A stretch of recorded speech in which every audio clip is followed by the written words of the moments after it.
Məktəbdən düz sizin qapınıza can, səni gözlərimlə ötürmüşəm mən.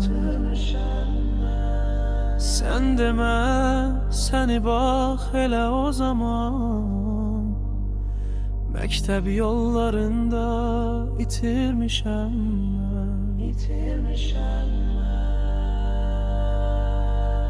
Bircə gün sən dərsə gəlməyən anda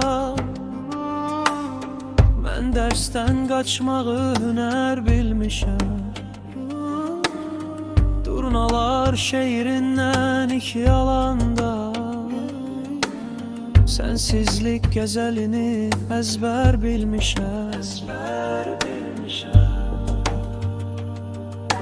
Sənə göz qoyardım küçədə dərsdə, qoymazdım bir əşlaf telini dartmağa.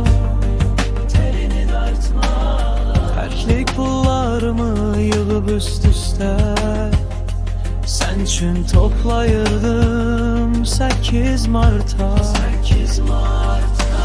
İstərdim bir kimsə görməsin səni, qısqanclıq hissinə dostum tanışdım.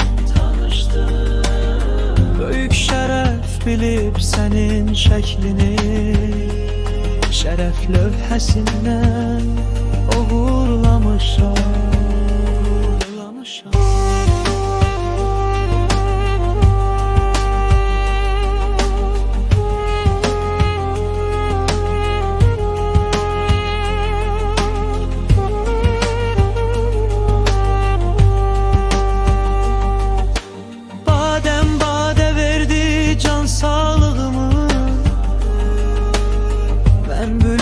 Gəzərək viranələrdə, cavanlıq dövrünün gözəl çağını məhv etdim mey dolu meyxanələrdə.